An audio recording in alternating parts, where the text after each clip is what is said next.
Hello everyone, आज हम लोग एसक्यूएल स्टार्ट करने जा रहे हैं। वेब डेवलपमेंट की सीरीज में हम लोग सबसे पहले HTML कंप्लीट कर लिए, CSS कंप्लीट कर लिए हैं, बूटस्ट्रैप कंप्लीट कर लिए, जावास्क्रिप्ट कंप्लीट किए। अब हम लोग देखो, सबसे पहले फुल स्टैक समझो होता है क्या। फुल स्टैक यहाँ पे दो पार्ट होता है। एक पहला पार्ट आपका क्या होता है, तो फ्रंट एंड होता है, और दूसरा पार्ट आपका क्या होता है, तो बैक एंड होता है। हम लोग फ्रंट एंड में लगभग सारा टॉपिक क्या किया, कंप्लीट कर लिए हैं। यहाँ पे हमारा HTML हो गया है हमारा, ठीक है। उसके बाद CSS भी कंप्लीट हो गया है।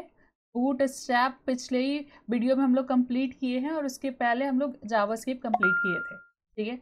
आज हम लोग बैकएंड स्टार्ट करने जा रहे हैं। बैकएंड में हम लोग सबसे पहले पढ़ेंगे एसक्यूएल क्या होता है, एसक्यूएल। उसके बाद जैसे एसक्यूएल खत्म होगा, यहाँ पे PHP आपका क्या हो जाएगा, स्टार्ट हो जाएगा। तो यहाँ पे आज हम लोग को पढ़ना है ये एसक्यूएल होता क्या है, ठीक है। फुल स्टैक में हम लोग का जो भी पार्ट था हमारा फ्रंट एंड, वो हमारा कंप्लीट हो गया। अब हम लोग आज के क्लास में एसक्यूएल स्टार्ट करने जा रहे हैं कि एसक्यूएल होता क्या है। तो यहाँ पे आ जाओ। सबसे पहले जब हम लोग फ्रंट एंड के हेल्प से, मान लो यहाँ पे हम एक फॉर्म बनाए, यहाँ पे क्या बनाए, एक फॉर्म बनाए हुए हैं। फॉर्म में सबसे पहले एक लेबल लगा हुआ था नेम का, और एक इनपुट बॉक्स दिया हुआ था नेम फिल करने के लिए। चलो ठीक है, कोई दिक्कत नहीं है। हम यहाँ पे हमारे पास फादर्स नेम था, और यहाँ पे हमारे पास इनपुट बॉक्स था फॉर फादर्स नेम इनपुट करने के लिए। अब यहाँ पे हम आए तो हमारे हमारे लिए ईमेल आईडी लिखने के लिए भी एक लेबल लगा हुआ था, और यहाँ पे उसके लिए एक इनपुट बॉक्स था। अब उसके बाद कुछ कुछ और चीज़ था, मान लेते हैं। और नीचे हमारा, सबसे नीचे हमारा यहाँ पे एक बटन था जिसको बोल रहे हैं हम लोग सबमिट बटन। अब हम क्या किए कि ऑनलाइन ये फॉर्म हम डिजाइन किए फ्रंट एंड टेक्नोलॉजी के हेल्प से। हम फ्रंट एंड टेक्नोलॉजी के हेल्प से क्या कर लिए, एक फॉर्म डिजाइन किए हुए हैं। अब यहाँ पे हम नेम में अपना नाम रखे, नीतू लिख दिए। फादर्स नेम में XYZ लिख दिए। ईमेल आईडी में हम xyz@gmail.com, ऐसा क्या कि हम लिखे हुए हैं। अब जैसे ही हम सबमिट करेंगे तो इसके अंदर का जो डेटा है वो कहीं ना कहीं जाके स्टोर हो रहा होगा होगा तो ये सारा डेटा जो है वो स्टोर होता है डेटाबेस के अंदर। कहाँ स्टोर होता है, डेटाबेस के अंदर। और हम बोल रहे हैं कि हमारा जो यहाँ पे स्क्यूएल स्टेप्स में हम लोग माई स्क्यूएल को पढ़ने वाले हैं। तो हमारा जो माई स्क्यूएल है ये हमारा क्या है, डेटाबेस है। ये हमारा डेटा स्टोर करता है। यहाँ पे जो भी फॉर्म का डेटा है वो कहाँ स्टोर हो रहा है, तो माई स्क्यूएल डेटाबेस के अंदर स्टोर हो रहा है। तो सिंपली यहाँ डेटाबेस एक वर्ड आया, इसका मतलब क्या हो रहा है कि हमारा जो भी सबमिट हुआ डेटा है वो ये स्टोर कर रहा है, मतलब स्टोर करने का काम कर रहा है ये। स्टोर डेटा, यहाँ पे डेटा को क्या कर रहा है, ये स्टोर कर रहा है। अब यहाँ पे बात आता है एक और, यहाँ एक PHP एक लैंग्वेज है जिसको हम लोग बोलते हैं बैक एंड लैंग्वेज। क्या बोलते हैं, बैक एंड लैंग्वेज। अब PHP हमारा जो है वो कोड लिखने का फैसिलिटी देता है। क्या देता है, कोड लिखने का फैसिलिटी देता है। अब बात आया कि जब हम फॉर्म फिल किए और फॉर्म का डेटा कहाँ स्टोर हो रहा है, डेटाबेस में। तो क्या ये डेटा अपने आप डेटाबेस में चला जाता है, तो नहीं। इसके लिए हमको बीच में कोड लिखना पड़ता है। क्या लिखना पड़ता है, कोड लिखना पड़ता है। और ये कोड लिखने का फैसिलिटी कौन दे रहा है, तो PHP हमको क्या कर रहा है, कोड लिखने का फैसिलिटी दे रहा है। इसमें हम लॉजिक लिख सकते हैं, PHP के अंदर क्या लिख सकते हैं, लॉजिक। कि हमारा फॉर्म में, मतलब हमारे फॉर्म में जो डेटा है उसको आप क्या करिए, कलेक्ट करिए, और कलेक्ट करके डेटाबेस के अंदर क्या किए, करिए, जाके स्टोर कर दीजिए। अगर बाद में हमको अपना नाम से ईमेल आईडी सर्च करना हो तो हम कर सकते हैं। हम सेम यही PHP का काम होगा कि डेटाबेस से डेटा लेके आइए और फ्रंट एंड पे शो करवा दीजिए। तो यहाँ पे बीच का मीडिएटर कौन है, PHP, जो लॉजिक लिखने का काम कर रहा है कि कैसे डेटा को उठा के डेटाबेस में लेके जाना है, या डेटाबेस से निकाल के हमको कहाँ लेके आना है, फ्रंट एंड के हेल्प से यहाँ शो करवाना है।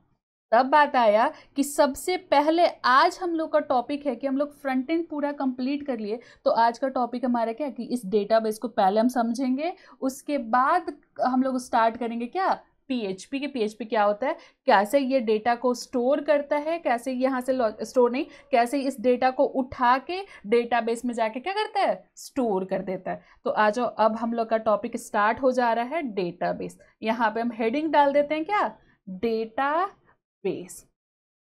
डेटाबेस टेक्निकल भाषा में होता है कलेक्शन ऑफ रिकॉर्ड को हम लोग बोलते हैं डेटाबेस। कलेक्शन ऑफ रिकॉर्ड जिसको हम लोग क्या बोल रहे हैं, डेटाबेस। अब इसको एकदम रियल लाइफ से हम समझते हैं कि डेटाबेस क्या होता है। देखो, जब भी कोई बच्चा यहाँ पे हमारे यहाँ एडमिशन लेने आता है तो हम लोग एक फॉर्म भरवाते हैं, फॉर्म फिल करता है वो और वापस हमको देता है, तो वो फॉर्म उठा के हम किसी फाइल में क्या करते हैं, स्टोर करते हैं।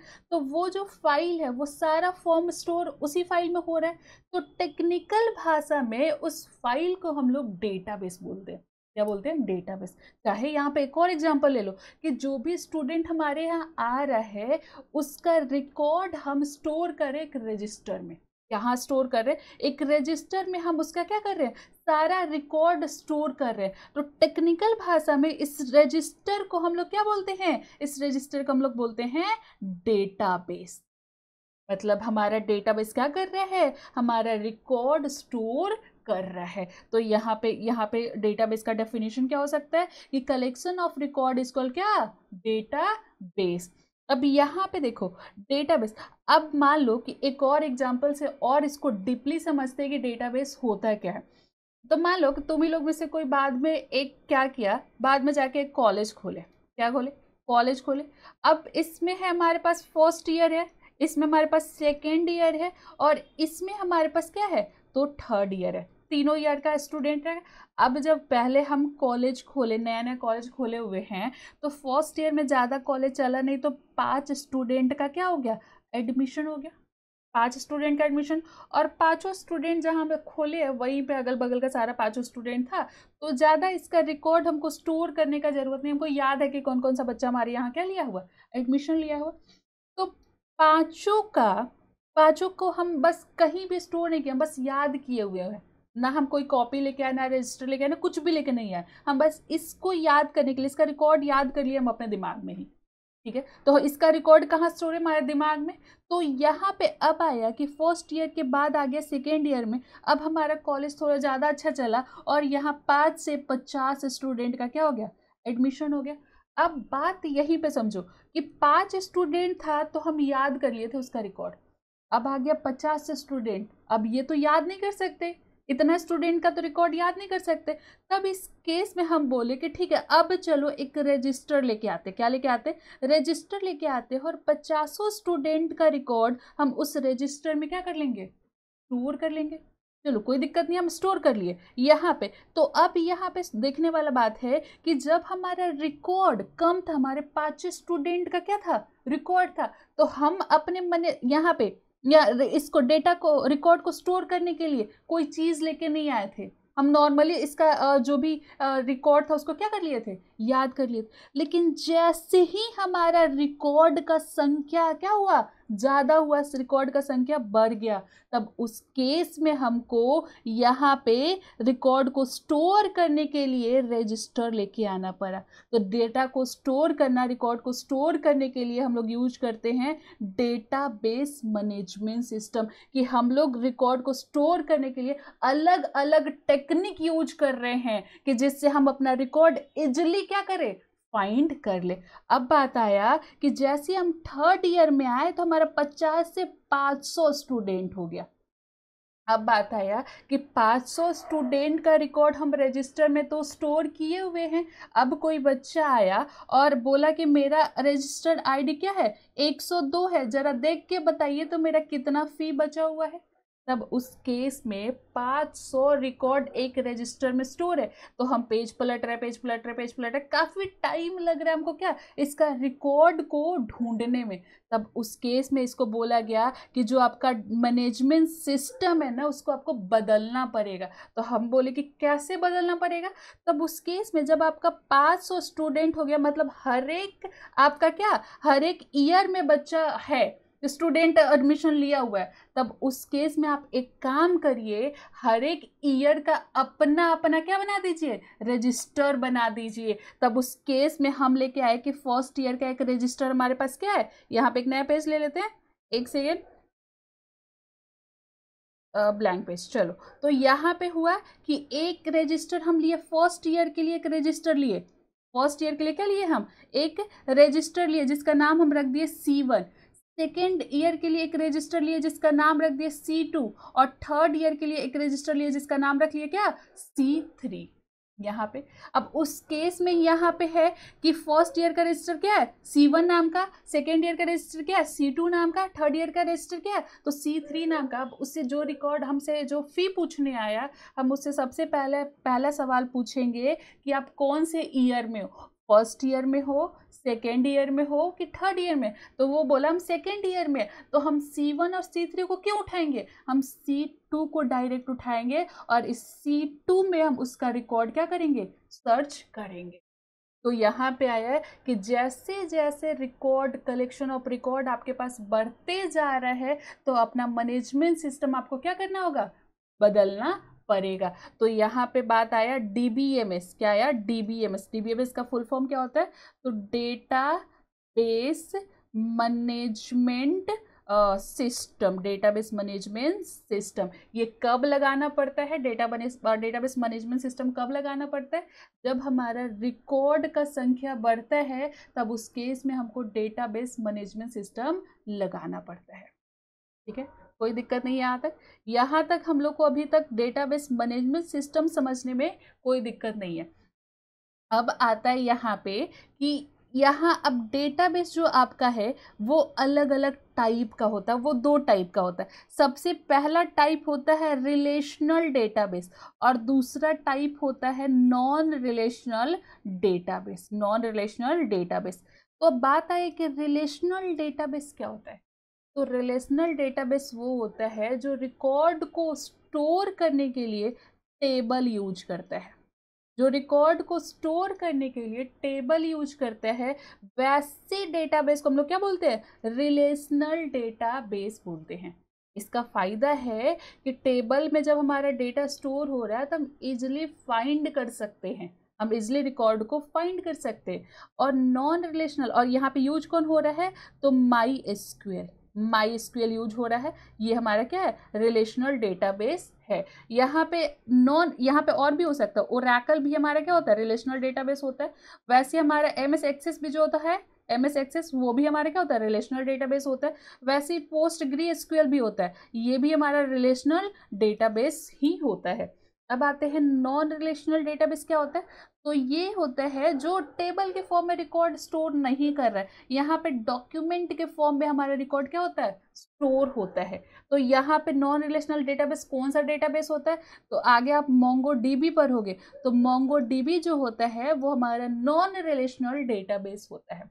ठीक है, कोई पूछे रिलेशनल डेटाबेस क्या होता है, नॉन रिलेशनल डेटाबेस क्या होता है, तो रिलेशनल डेटाबेस का मतलब होता है जो रिकॉर्ड को स्टोर करने के लिए टेबल यूज कर रहा है, वो हमारा रिलेशनल डेटाबेस होता है।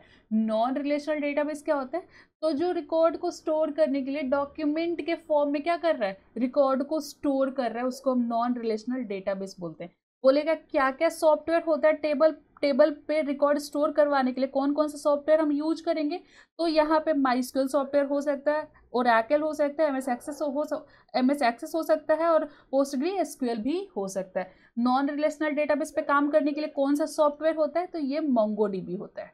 क्या होता है, मोंगोडीबी होता है। अब यहाँ पे देखो रिलेशनल हम लोग यूज करेंगे, हम लोग इस पूरे में पढ़ेंगे क्या, रिलेशनल डेटाबेस मैनेजमेंट सिस्टम। हम लोग नहीं पढ़ेंगे non relational database management system, इसीलिए नहीं पढ़ेंगे क्योंकि हम मंगोडीबी नहीं पढ़ रहे, हम लोग क्या पढ़ रहे हैं, माई एसक्यूएल पढ़ रहे हैं। तो इसलिए हम लोग यहाँ पे क्या पढ़ेंगे, रिलेशनल डेटाबेस मैनेजमेंट सिस्टम। यहाँ पे देखो relational database management system, database management system. बात आया कि relational database management system use कर रहे हैं, पहला रीजन क्या होगा, तो हमारा पहला रीजन होगा कि ये टेबल के फॉर्म में डेटा को क्या कर रहा है, स्टोर कर रहा है।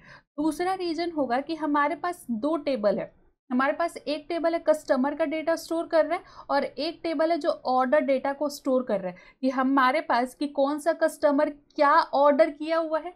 इन दोनों टेबल के बीच में इजिली हम रिलेशन बना सकते हैं, यहाँ पे इजिली क्या बना सकते हैं, रिलेशन बना सकते हैं दो टेबल के बीच में, इजिली रिलेशन बना सकते हैं हम दो टेबल के बीच में। ये फायदा होता है किसका, रिलेशनल डेटाबेस मैनेजमेंट सिस्टम का।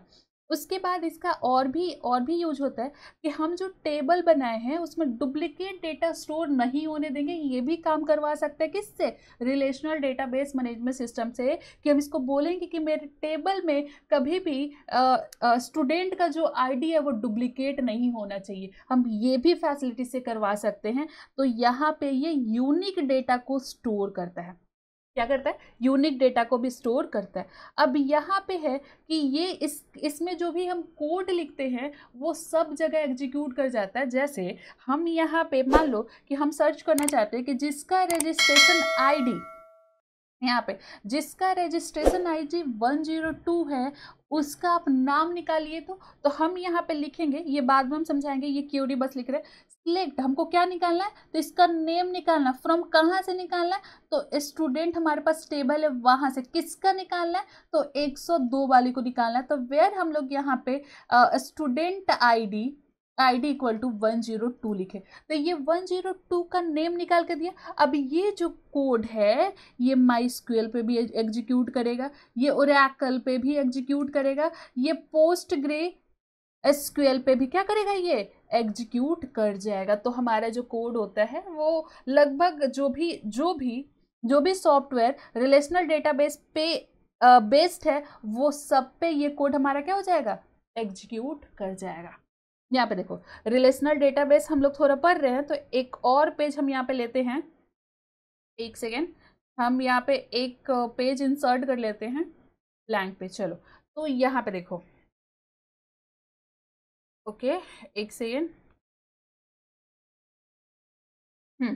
चलो देखो। तो ठीक है, यहाँ पे हम लोग क्या देखें, तो यहाँ पे हम लोग देखें कि हमारा जो रिलेशनल डेटाबेस में जो भी हम कोड लिख रहे हैं वो हम अगर माईस्क्यूएल पे लिख रहे हैं उसको ओरेकल पे एग्जीक्यूट कराएंगे तो एग्जीक्यूट करेगा, पोस्टग्रेसक्यूएल पे एग्जीक्यूट कराएंगे तो ये एग्जीक्यूट करेगा। देखो बात यहाँ पे है कि हमारा जो माईस्क्यूएल है, जो हमारा माईस्क्यूएल है, यहाँ पे ओरेकल है, हमारा क्या है, ओरेकल है, पोस्टग्रेसक्यूएल है, ये सब हमारा एक सॉफ्टवेयर है। क्या है, ये सॉफ्टवेयर है जो अलग अलग लोगों के द्वारा बनाया हुआ सॉफ्टवेयर है। और ये सारा सॉफ्टवेयर यूज करता है इंटरनली एसक्यूएल को। अगर हम माईस्क्यूएल पढ़ाएंगे हम एसक्यूएल भी पढ़ाएंगे, ओरेकल पढ़ाएंगे हम एसक्यूएल ही पढ़ाएंगे, पोस्टग्रेसक्यूएल पढ़ाएंगे तो हम एसक्यूएल ही पढ़ाएंगे।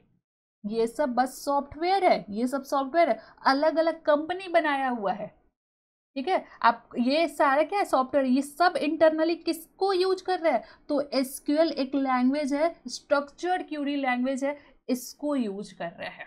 ठीक है, तो कोई पूछे माईस्क्यूएल ओरेकल पोस्टग्रे क्या है, तो ये सॉफ्टवेयर है जो अलग अलग लोगों के द्वारा बनाया हुआ है। ठीक है, अब यहाँ पे आते हैं हम लोग, यहाँ पे आते हैं हम लोग रिलेशनल डेटाबेस। लगभग हम लोग क्या किए, अच्छे से समझ गए कि रिलेशनल डेटाबेस मैनेजमेंट सिस्टम को हम यूज क्यों करते हैं। तो क्यों करते हैं, क्योंकि ये रिकॉर्ड टेबल के फॉर्म में स्टोर करते हैं। यहाँ पे रिलेशन बनाना हमारा इजी होता है। ये रिकॉर्ड डुप्लीकेट, हम चाहे कि ये यूनिक डेटा स्टोर करें, हम इससे स्टोर करवा सकते हैं। हम चाहते हैं एक जगह कोड लिखे और हर जगह इसको एग्जीक्यूट करवाए, तो ये एग्जीक्यूट भी कर जाता है। इसीलिए हम लोग यूज करते हैं किसको, रिलेशनल डेटाबेस मैनेजमेंट सिस्टम को। अब यहाँ पे आते हैं ऊपर, यहाँ पे आते हैं, अब कुछ कुछ हम टर्म समझते हैं, कुछ कुछ हम क्या समझते हैं, टर्म समझते हैं। किसका, डीबीएमएस का। डीबीएमएस का फुल फॉर्म क्या होता है, तो इसका फुल फॉर्म होता है database management system. Database management system हमारा डीबीएमएस का क्या है, फुल फॉर्म होता है। अब यहाँ डीबीएमएस का हमको क्या पढ़ना है, तो टर्म पढ़ना है, क्या क्या टर्म यूज होता है डीबीएमएस में। तो यहाँ पे आते हैं, टर्म कौन कौन सा, सबसे पहला टर्म होता है हमारा एंटिटी। क्या टर्म होता है, तो एंटिटी। बात आया ये एंटिटी क्या होता है, एंटिटी का मतलब होता है जिसका रिकॉर्ड हम लोग स्टोर करते हैं उसको एंटिटी बोलते हैं। मतलब यहाँ पे ये हुआ कि हमारा एक इंस्टीट्यूट है, क्या है, इंस्टीट्यूट है, ये क्या है, तो ये एक ऑर्गेनाइजेशन है। क्या, ये ऑर्गेनाइजेशन है। इस ऑर्गेनाइजेशन में क्या क्या होता है, तो यहाँ पे स्टूडेंट होते हैं, यहाँ पे टीचर होते हैं, यहाँ पे बैचेज चलते हैं, और यहाँ पे कुछ कोर्सेस हैं। क्या है, कोर्सेस हैं, हम यहाँ पे कोर्स। तो हम जो रिकॉर्ड स्टोर करते हैं, हम स्टूडेंट का रिकॉर्ड स्टोर करते हैं, हम टीचर का रिकॉर्ड स्टोर करते हैं, हम बैच का रिकॉर्ड स्टोर करते हैं, हम कोर्स का रिकॉर्ड स्टोर करते हैं। तो जिसका रिकॉर्ड हम स्टोर करते हैं उसको हम बोलते हैं एंटिटी। हम बोलेंगे कि स्टूडेंट, टीचर, बैचेज, कोर्स, ये इंस्टीट्यूट का क्या है, एंटिटी है। हम बोलेंगे कि थोड़ा बैंक में भी बताइए तो, कि हमारा बैंक जो है एक ऑर्गेनाइजेशन है।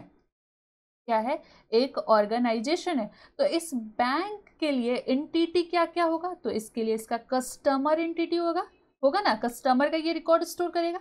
इसका एम्प्लॉय एंटिटी होगा, इसका एम्प्लॉय, यहाँ पे कौन सा लोन चल रहा है ये एंटिटी होगा इसका। इसका ब्रांचेज कहाँ है ये भी इसका क्या होगा, एंटिटी होगा। क्योंकि हम लोग यहाँ कस्टमर का रिकॉर्ड स्टोर कर लेते हैं, यहाँ पे एम्प्लॉय का रिकॉर्ड स्टोर करते हैं, यहाँ पे कौन कौन से लोन का फैसिलिटी है वो रिकॉर्ड करके रखते हैं, और यहाँ पे कौन कहाँ कहाँ इसका ब्रांचेज है उसका रिकॉर्ड हम क्या किए हैं, स्टोर किए हैं। तो ये कस्टमर, एम्प्लॉय, लोन और ब्रांचेज ये बैंक का क्या है, एंटिटी है। तो जिसका रिकॉर्ड स्टोर करते हैं उसको हम लोग क्या बोलते हैं, एंटिटी बोलते हैं। एंटिटी समझ आया, एंटिटी का मतलब जिसका रिकॉर्ड हम स्टोर करते हैं उसको एंटिटी बोलते हैं। अब बात आया दूसरा पे आ जाते हैं, हम यहाँ पे दूसरा पे आते हैं। दूसरा हमारा टर्म है एट्रीब्यूट। क्या टर्म है, तो एट्रीब्यूट हमारे पास एक टर्म है। एट्रीब्यूट का क्या मतलब होता है, तो यहाँ एंटिटी के प्रॉपर्टी को एट्रीब्यूट बोलते हैं। हम क्या बोलते हैं, एंटिटी के प्रॉपर्टी को हम एट्रीब्यूट बोलते हैं। मतलब यहाँ पे हमारा एंटिटी इंस्टीट्यूट के लिए एक स्टूडेंट है, तो स्टूडेंट का एट्रीब्यूट मतलब स्टूडेंट का प्रॉपर्टी क्या है, तो स्टूडेंट का रोल नंबर स्टूडेंट का प्रॉपर्टी है, स्टूडेंट का नेम स्टूडेंट का प्रॉपर्टी है, स्टूडेंट का फादर्स नेम होगा, कितना फी जमा किया हुआ है, कौन से कोर्स में लिया एडमिशन है, कौन से बैच में ये पढ़ रहा है, ये सब का हम क्या कर रहे हैं, रिकॉर्ड स्टोर करें। ये सब property, roll number, name, father's name, fee, course, batch, ये सब प्रॉपर्टी किसका है, स्टूडेंट का है। तो ये प्रॉपर्टी को हम लोग क्या बोल रहे हैं, एट्रीब्यूट बोल रहे हैं। अब बोले कस्टमर का जरा बताइए तो हम यहाँ पे एक काम करते हैं, एक और पेज हम यहाँ पे इंसर्ट कर लेते हैं।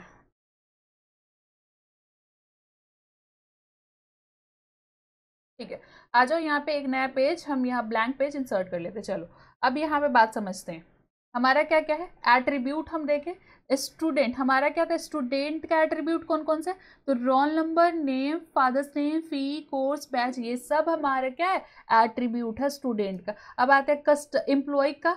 एम्प्लॉय का भी थोड़ा सा हम लोग क्या करते हैं, इसका प्रॉपर्टी देखते हैं, मतलब इसका एट्रीब्यूट देखते हैं। तो एम्प्लॉय में सबसे पहले आता है इसका एम्प्लॉय आईडी क्या है, इस एम्प्लॉय का नाम क्या है, इस एम्प्लॉय का फ़ोन नंबर क्या है, आधार नंबर क्या है, पैन नंबर क्या है, ये सब हम लोग, ये सब प्रॉपर्टी होता है किसका, एम्प्लॉय का। तो इसको हम लोग क्या बोलते हैं, एट्रीब्यूट बोलते हैं। एंटिटी जिसका रिकॉर्ड हम लोग स्टोर करते हैं उसको एंटिटी बोल रहे हैं। उसी एंटिटी का अलग अलग प्रॉपर्टी होता है, उस प्रॉपर्टी को हम लोग एट्रीब्यूट बोलते हैं। जैसे हमारे पास एंटिटी में इंस्टीट्यूट का एंटिटी क्या है, स्टूडेंट, स्टूडेंट का प्रॉपर्टी क्या हुआ, तो उसका स्टूडेंट आईडी हो गया, नेम हो गया, फादर्स नेम हो गया, फी हो गया, कौन से कोर्स में एडमिशन लिया हुआ है, कौन से बैच में वो क्या कर रहा है, पढ़ रहा है, ये सब उसका क्या हो गया, एट्रीब्यूट हो गया। अब यहाँ पे आते हैं कि हम दो चीज, अभी दो टर्म समझे। एक सबसे पहला टर्म समझे एंटिटी, सबसे पहला एंटिटी समझे। दूसरा हम समझे क्या, एट्रीब्यूट की एट्रीब्यूट होता है क्या। अब आते हैं तीसरा टर्म पे। तीसरा टर्म है हमारे पास फील्ड। क्या है, फील्ड। अब बात आया फील्ड क्या है, यहाँ पे फील्ड क्या है, तो फील्ड यहाँ पे देखो, हम तुमको एक बोले कि अपने क्लासरूम में जाओ और सब बच्चा का नाम, रोल नंबर और उसका फी लिख के ले आओ। तो तुम किए एक पेज निकाले और 3 कॉलम बना दिए। क्या बना दिए, तुम 3 कॉलम बना दिए। एक तुम बना दिए किसका, रोल का, एक बना दिए तुम नेम का, और एक बना दिए तुम फी का। ये कॉलम बना दिए। तो यहाँ पे इसी कॉलम को हम लोग क्या बोलते हैं, फील्ड बोलते हैं। क्या बोलते हैं, फील्ड। फील्ड का डेफिनेशन होता है कि हमारा एंटिटी का मल्टीपल, काफी सारा, बहुत सारा क्या हो सकता है, एट्रीब्यूट हो सकता है। लेकिन रिकॉर्ड को स्टोर कराने के लिए जो एट्रीब्यूट टेबल में जाके शामिल हो गया, वो एट्रीब्यूट इस केस में फील्ड बन जाता है। क्या बन जाता है, फील्ड बन जाता है। हम क्या बोल रहे हैं, एक एंटिटी है, एंटिटी का बहुत सारा एट्रीब्यूट हो सकता है, उसमें से जो एट्रीब्यूट रिकॉर्ड को स्टोर करने के लिए टेबल में शामिल हो जाता है वो एट्रीब्यूट हमारा फील्ड बन जाता है। क्या बन जाता है? फील्ड बन जाता है। जैसे हमारे पास रोल नेम और फी, ये हमारा क्या बन गया? फील्ड बन गया। और फील्ड में यहाँ दो चीज इंपॉर्टेंट है कि जितना फील्ड बनेगा, हमारे पास कितना फील्ड है? तो 1 2 3, 3 फील्ड हमारे पास। अब जितना फील्ड है उसका अपना साइज होता है और अपना टाइप होता है। अपना क्या होता है? टाइप होता है। साइज और टाइप होता है। जैसे तुम लोग इसको और ये समझो ऐसे कि जब तुम पेज बनाया तो तुमको पता था कि रोल नंबर हमको इतना, एक पेज है हमारा तो रोल नंबर इतना में तो अट जाएगा, नेम हमारा इतना में अटेगा और फी हमारा इतना में अटेगा। तो जब हम ये बना रहे थे, लाइन खींच रहे थे, तब हम सोच सोच के बना रहे थे कि हमारा यहाँ पे कौन सा फील्ड आएगा और वो कितने जगह में अट जाएगा। वही चीज है कि यहाँ पे जितना फील्ड है उसको उसको अपना साइज देना पड़ता है, उसका टाइप देना पड़ता है। टाइप यहाँ पे हम पढ़ाएंगे कि क्या क्या टाइप होता है। ठीक है, तो जितना फील्ड होता है उसका अपना साइज होता है और अपना टाइप होता है। चलो, यहां तक कोई दिक्कत नहीं। तो चौथा में आते हैं हम लोग, चौथा टर्म में आते हैं। चौथा टर्म है हमारा रिकॉर्ड। क्या है? रिकॉर्ड। अब यहाँ पे हमारे पास फील्ड बना हुआ है, रिकॉर्ड समझो ध्यान से। यहाँ पे हमारा फील्ड बना हुआ है, रोल नंबर बना हुआ है, नेम बना हुआ है और यहाँ पे हमारा फी स्टोर हो रहा है। अब यहाँ पे हम क्या किए कि हमारा स्टूडेंट आया, हम उसका नाम रोल नंबर 1 लिख दिए, नाम इसका मान लेते हैं राम था, राम लिख दिए, इसका फी 5000 था, हम यहाँ 5000 लिख दिए। अब यहाँ पे हर एक फील्ड का वैल्यू पहले रो में हम क्या किए? फिल कर दिए। तो ये एक साथ हमारा क्या कहेगा? रिकॉर्ड कहलाएगा। क्या कहलाएगा? रिकॉर्ड। अब हमारा दूसरा स्टूडेंट है 2 और यहाँ पे हम लिखे श्याम और इसका फी था वो 7000 था, तो यहाँ पे 7000, ये भी हमारा क्या हो गया? रिकॉर्ड। इसको हम क्या बोलेंगे? रिकॉर्ड। तो कोई पूछे इस टेबल में कितना रिकॉर्ड है, तो इस टेबल में 2 रिकॉर्ड है। कितना रिकॉर्ड है? 2 रिकॉर्ड है। एक पहला ये और दूसरा ये, इतना क्या होता है? रिकॉर्ड होता है। तो ऐसे भी कहते हैं कि जितना इसमें कॉलम नंबर होता है उतना इसका फील्ड होता है। यहाँ पे हम लिखते हैं जितना हमारा कॉलम नंबर होता है उतना हमारा इसका फील्ड होता है, FILD। चलो, ILD। चलो, फील्ड। और जितना इसमें रो नंबर होता है उससे एक कम हमारा क्या होता है? रिकॉर्ड होता है। रिकॉर्ड होता है। कितना? रिकॉर्ड होता है। ठीक है, तो यहाँ पे हम लोग समझ गए कि रिकॉर्ड क्या होता है और यहाँ पे ऊपर समझ गए हम लोग फील्ड क्या होता है। एक और टर्म आएगा आपके सामने 5 नंबर में, जो कि हम लोग शुरू से अभी जब से स्टार्ट किए ये अभी तब से हम लोग देख रहे हैं कि डेटाबेस क्या हो रहा है। अगला टर्म होता है डेटाबेस। तो देखो, डेटाबेस का मतलब कि कलेक्शन ऑफ रिकॉर्ड, ये पूरा एक साथ, ये पूरा टेबल को हम लोग बोलते हैं डेटाबेस। एक साथ मल्टीपल रिकॉर्ड हम इसमें स्टोर कर दिए और इसको एक साथ हम लोग क्या बोलेंगे? डेटाबेस। डेटाबेस का डेफिनेशन बताए थे, collection of record is called database. Collection of record को हम लोग क्या बोलते हैं? डेटाबेस बोलते हैं। तो हम लोग यहाँ पे टॉपिक समझ गए कि हमारा रिकॉर्ड क्या होता है। ऊपर से हम लोग देख लेते हैं। सबसे पहला हमारा एंटिटी क्या होता है, समझ गए। एट्रीब्यूट क्या होता है, वो भी कंप्लीट हो गया हमारा। उसके बाद हमारा फील्ड क्या होता है, वो भी कंप्लीट हो गया। रिकॉर्ड क्या होता है, वो भी हम समझ गए। और डेटाबेस क्या होता है, वो भी हम लोग क्या किए? समझ गए। हम लोग ये भी देख लिए कि डेटाबेस मैनेजमेंट सिस्टम क्या होता है, कि हम लोग डेटाबेस, और थोड़ा सा रिविजन करते हैं। डेटाबेस, कलेक्शन ऑफ रिकॉर्ड को हम लोग डेटाबेस बोलते हैं। डेटाबेस मैनेजमेंट सिस्टम, डेटा को मैनेज करने के लिए मैनेजमेंट सिस्टम लगाना पड़ता है कि जैसे जैसे रिकॉर्ड का संख्या बढ़ेगा वैसे वैसे अपना मैनेजमेंट सिस्टम आपको लगाना पड़ेगा। मैनेजमेंट सिस्टम लगाने के लिए हम लोग देखें रिलेशनल डेटाबेस मैनेजमेंट सिस्टम को। बोला कि जब भी आपको रिकॉर्ड को स्टोर करना है उसको टेबल के फॉर्म में आप क्या कर लेना? स्टोर कर लेना। और उसके बाद हम लोग पढ़े कि डेटाबेस कितने टाइप का होता है। तो 2 टाइप का होता है, एक रिलेशनल डेटाबेस होता है, एक नॉन रिलेशनल डेटाबेस होता है। हम लोग रिलेशनल डेटाबेस को यूज करते हैं क्योंकि यहाँ पे रिकॉर्ड को स्टोर करने के लिए टेबल यूज करते हैं। नॉन रिलेशनल, और यहाँ पे हम लोग MySQL भी पढ़ रहे हैं इसीलिए हम लोग यहाँ पर रिलेशनल डेटाबेस यूज कर रहे हैं। नॉन रिलेशनल MongoDB, जब कोई MongoDB आप बाद में पढ़ोगे तो वो नॉन रिलेशनल डेटाबेस होता है। वो रिकॉर्ड को स्टोर करने के लिए टेबल यूज नहीं करता है। तो जो टेबल यूज करता है रिकॉर्ड को स्टोर करने के लिए वो रिलेशनल डेटाबेस होता है, जो नहीं करता वो नॉन रिलेशनल डेटाबेस होता है। इतना समझे। उसके बाद हम लोग टर्म देखें कि DBMS में क्या क्या टर्म होता है और क्या क्या मतलब होता है। तो टर्म में सबसे पहले हम लोग समझे एंटिटी क्या होता है, उसके बाद एट्रीब्यूट क्या होता है, फील्ड क्या होता है, रिकॉर्ड क्या होता है और डेटाबेस टर्म क्या होता है। ये चीज हम लोग क्या किए, कंप्लीट किए। अब नेक्स्ट लेक्चर में हम लोग ये देखेंगे कि हमारा रिलेशनल डेटाबेस मैनेजमेंट सिस्टम में क्या क्या रूल होता है, कैसे हम लोग अपने डेटा को स्टोर करते हैं, कहाँ पे, टेबल के अंदर। तो नेक्स्ट टॉपिक हमारा क्या है कि रिलेशनल डेटाबेस मैनेजमेंट सिस्टम का जो भी रूल और रेगुलेशन है उसको पढ़ना। चलो, तो आज के लिए हम लोग क्या करते हैं, इतना ही रहने देते हैं।